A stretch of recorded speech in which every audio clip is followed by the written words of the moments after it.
What is the purpose of self-inquiry, Atma-vichara? The purpose of self-inquiry is the same like the purpose of all methods of Advaita, which are part of the tradition of Gyan, the path of knowledge. It's about bringing the awareness back to its source. It's about turning the attention to the source of consciousness and to recognize this source. And it has nothing to do with any understanding. It's not at the level of thoughts and concepts. There's nothing to understand. Whatever you understand, it is not what you are. It's a construction in the mind.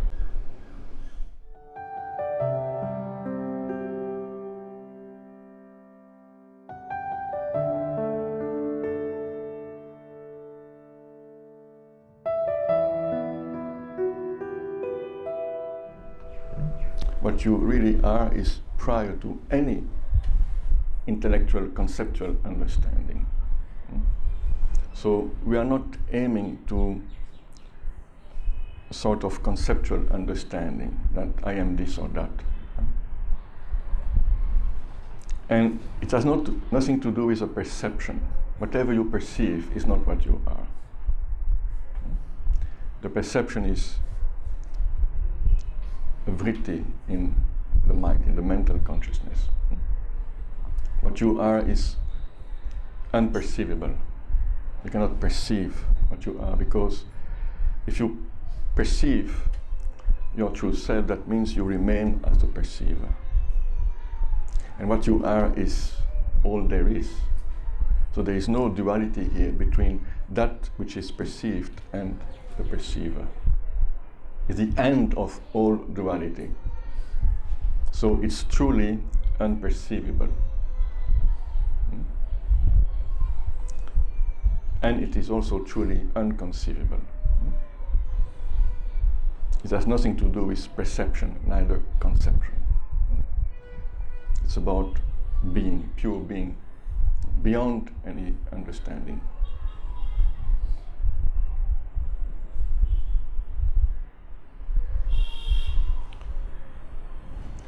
In this part of Gyan, knowledge,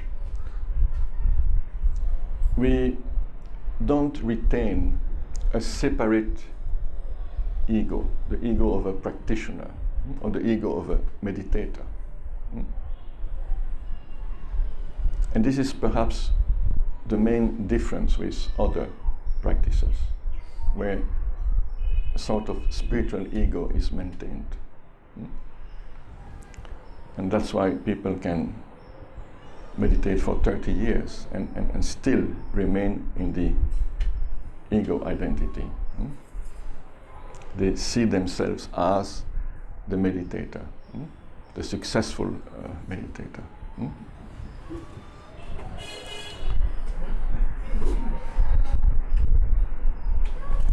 Of course, in this tradition of Gyan, there are also preliminary practices which involves the retaining of an I, like if you practice neti, I'm not this, I'm not that. This is done by your intellect. So in this practice, definitely you remain as the higher I. But it is a preliminary approach, which is very helpful also. This neti practice is not enough. You have to go beyond it. It's a preparation.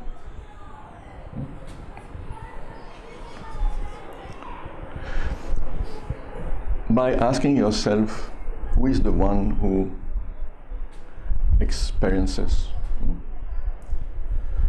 this life, you come to recognize a deeper presence, a deeper I that is not the personal I. As I mentioned the other days, it is a conscious presence, a conscious subjectivity. It is a spontaneous stillness. You can't force, you can't create this stillness. It is always there. It is ever present. It is not the cessation of noise or the cessation of thinking. Because while you abide in this stillness, thoughts may appear in the mind. You can't stop the mind unless you go for 50 years of yogic practice. There is no need to stop the mind. You can decrease the frequency of thoughts, and that is, of course, also a preliminary practice. Because if there is a traffic jam in the mind, it will be very difficult for you to abide in this stillness. So there is this inner silence, this inner conscious emptiness, which is the very first expression of our true nature. It is the first glimpse. You can't have a glimpse of the true self, because that glimpse will finish you forever. When people say, I have a glimpse of the self, no, they have a glimpse of this pure presence within themselves, the I am, the I-am-ness, this stillness.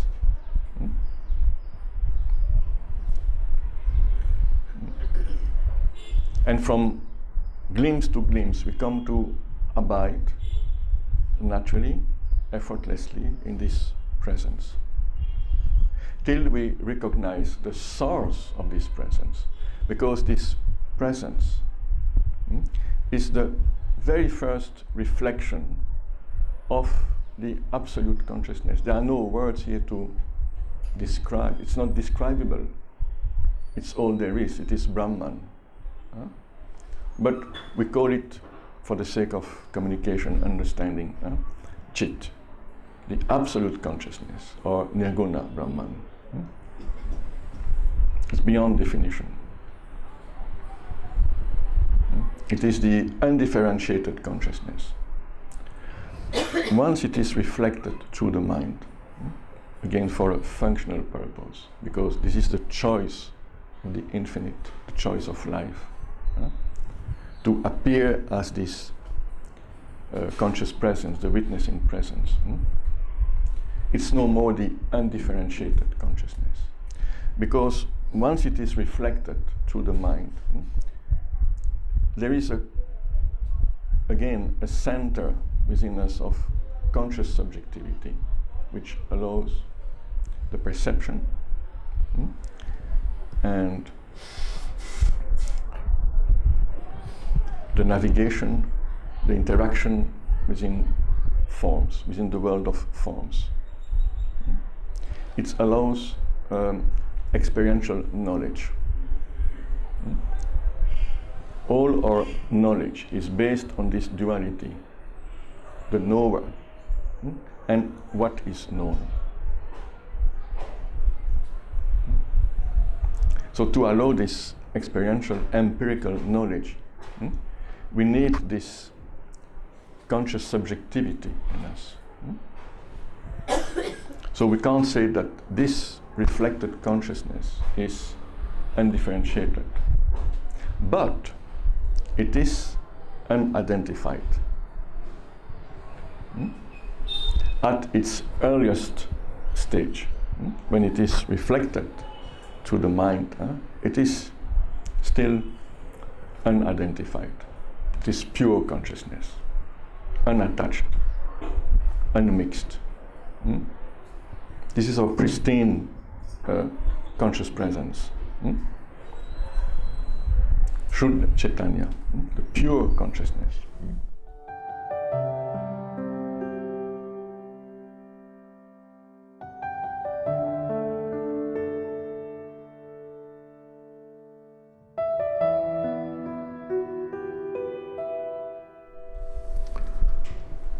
but at the same time, again, a sense of I, very, very subtle, is there to allow the perception.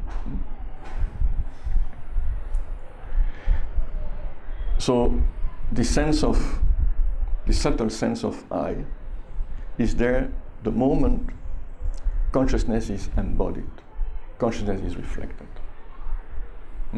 And from there, the sense of I, the aham vritti, appears. Aham vritti. When it is not yet associated with other vrittis, like I am this, I am that, aham, idam, it is still unidentified. And this is the pure I-am-ness. And this is already the self, it is already Atman, as this I-am-ness, as this pure presence. And when you abide there, it is already, it is the beginning of the recognition. And the beginning of freedom. It's already 90% freedom, I would say, but not complete. And you are still at risk. Because at any moment you can shift again into the identified consciousness. Due to the strength of the vasanas, which will pop up in the mind.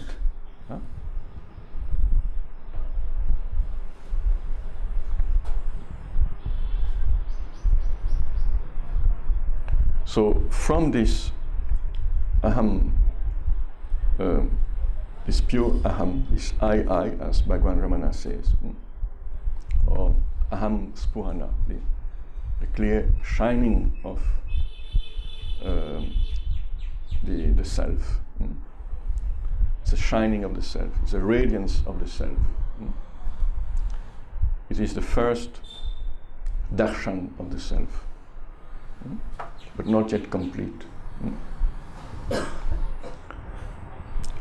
This I is a transitional I, because either you go into the identification, and then that is what we call identified consciousness, associated consciousness, mental consciousness, right? Or you go to the source. From this I, you go back to the source. And this is called awakening. And that's not of the nature of a glimpse, because there is no return from there. This glimpse will eat you up. There is no one there to survive, to say, I had a glimpse of the self. No.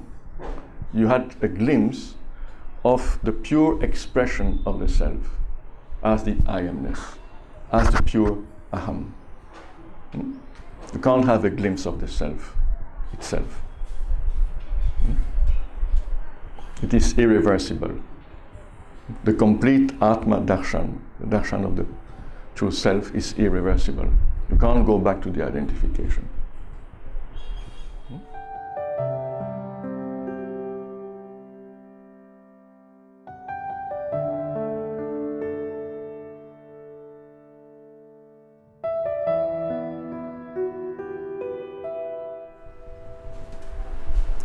So, from embodied consciousness, that is the reflection of consciousness through the mind, the chidabhasa, the reflection of chit, when the transitional and transactional I is created, then usually, mechanically, I would say, we go towards an identified consciousness. And then we invite suffering, because it is a contraction. From the unlimited, infinite consciousness, now you have a contracted consciousness that is identified with a form that was only appearing within it. And again, this is the choice of life. It is the choice of the infinite intelligence. It's like you have a glass appearing within the space. It's called an upadhi, a limiting adjunct. And somehow it creates a differentiation between the outer space and the inner space. Whatever appears within consciousness seems to create a separation, a division, a distinction, a differentiation within consciousness. And from there, identification starts. Like the space within the glass will say, I am the space within the glass. If you fill 100 empty bottles with water, after some time, the water in each bottle will say, my bottle. You see? It is the same mechanism.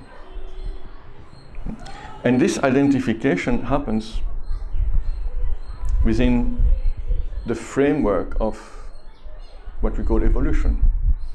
It is the unfoldment of this consciousness in movement, the Saguna Brahman, the dynamic consciousness, or the energetical manifestation of the pure absolute consciousness. And we can't understand this. It's beyond the scope of the mind. And there is no need to go into this philosophical understanding. It's enough to recognize what you are, and then that is the end of all questions. It is the end of philosophy.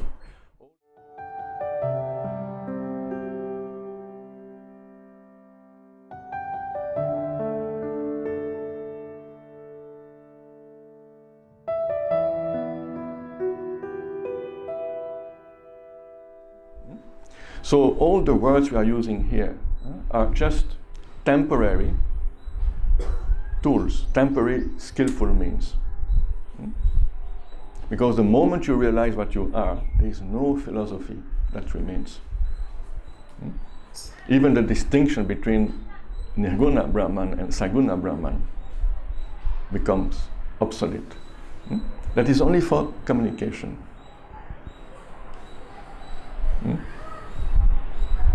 Because there is nothing to understand. You are already what you are looking for. And it has nothing to do with the mind. What the mind understands is a very limited understanding at the level of words, at the level of your software. It is not the direct realization. It's a second-hand kind of realization. But someone has to tell you what you are and what you are not. Otherwise you will remain in this confusion. So we have taken ourselves to be what we are not. And how to come to the recognition of what we are? By holding on to this pure I, prior to the personal I. By abiding in this spontaneous natural stillness within us. That pure sense of I, the pure aham, the aham, the I. By remaining there unceasingly, the self, the true self, will reveal itself. We say out of grace, but the self is grace, and everything is grace. And even the identified I is an expression of the true self. The person we believe we are is also an expression of the true self. But an expression that creates suffering, that brings suffering.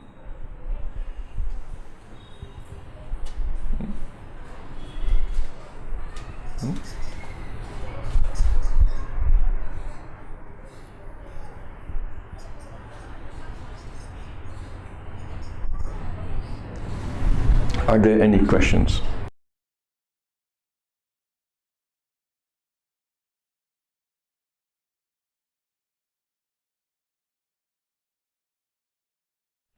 Yes. Because for this aham to appear, you need this reflection. It's a reflection.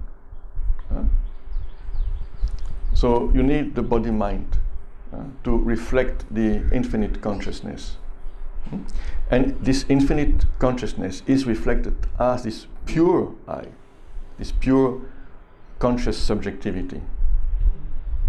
So this pure I, this I-am-ness, is part of the phenomenality as a direct reflection, you see, most transparent reflection. It's very pure.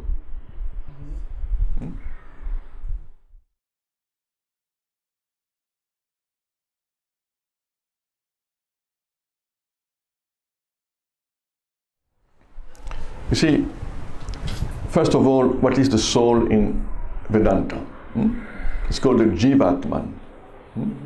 It is actually the true self, not this aham, the true self, plus all the contents of the mind.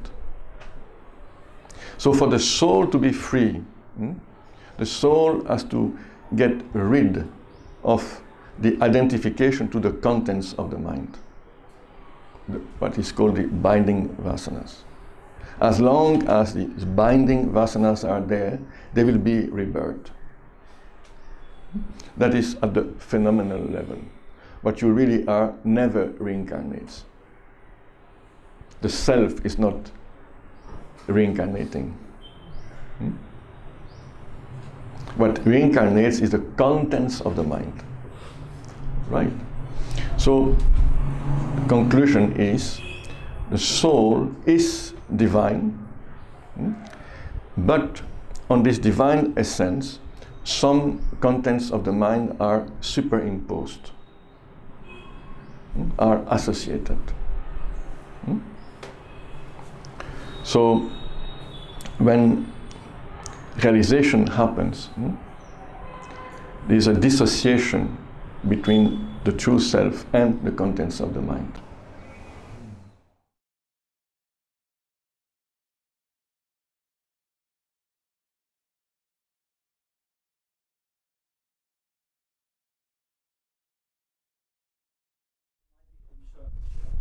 When we say abidance in the self, we mean that first radiance of the self, and that is your pure presence. First find this pure presence, this stillness in you. And from there, you watch this phenomenal life and this personal life. And this will help to disidentify yourself from the body-mind. It is just happening within your own presence. You are this presence. So you are not the doer of your actions. You are not the thinker of your thoughts. Thoughts appear. And you can watch this thinking process. And when a thinker appears, someone who wants to solve a problem and find a solution, this thinker is also a structure appearing in the world of your thoughts. It's a logical structure. So, and you can see the thinker thinking. You can see the doer acting. You can see the enjoyer enjoying pleasures. And so on and so forth.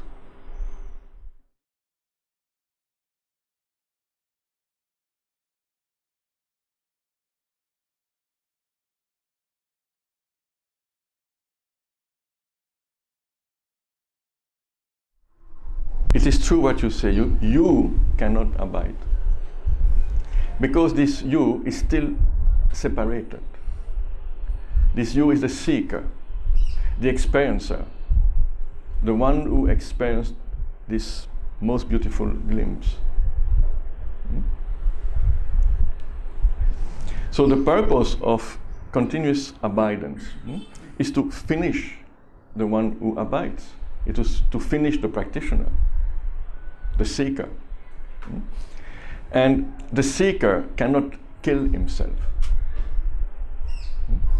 So this happens by grace. And so the only solution is a surrender. Because we cannot do it. If you are very sincere, if you are ready to die to yourself, the revelation will happen and will never cease after. It's also timeless. It is in time for the mind. But at that timeless moment, we realize that it was ever there. It has never ceased to be. So right now, we are that, but there is a veil of ignorance. And we persist to remain in this identification to what we are not. We are the ocean, and we persist to remain contained in the wave or in the drop of water. So how can the drop of water realize that it was ever the ocean? By surrendering, by merging in the ocean. And it will happen sooner or later. It has to happen. It will happen. It cannot be otherwise. Because you are the ocean. So you have to surrender even the desire of freedom. That is the ultimate surrender. First, you keep this desire for freedom or aspiration for freedom as the top priority of your life. And as I mentioned yesterday, this desire will consume all other desires. It's a sort of sublimation. For that you have to be prepared. You need detachment. You need understanding. You need association with those who are free already. Or you need association with a sangha of seekers who struggle for the same. But then the last desire to give up is a desire of freedom, because who is desiring freedom? It is the seeker. Because you are free. You were ever free. So it can be only the seeker who wants a desire. So by desiring freedom, you maintain again this entity, this separate entity. So, and this is the process of surrendering. This to die to oneself. Then the awakening happens.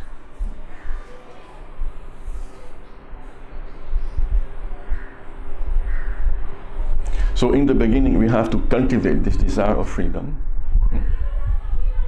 And then in the last stage we have to give up this desire.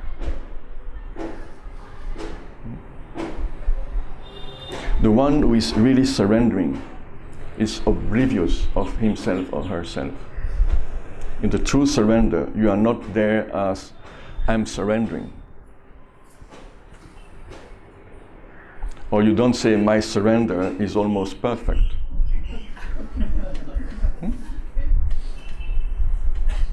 I met many years back a hermit who shared with me his experience, and then he told me that his silence was almost perfect.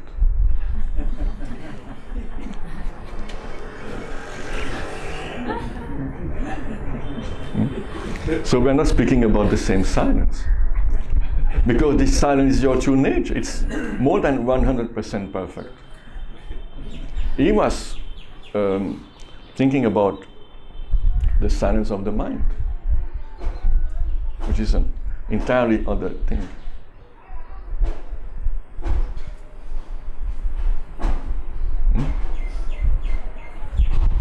So we have to abandon ourselves to the whole. You cannot awake. You cannot be enlightened. You are awakened. This is your true nature. There's nothing you can do for that. You are that.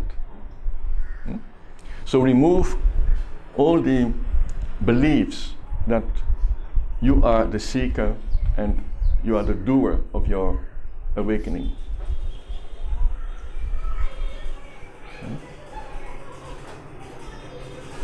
Live as if you are dead.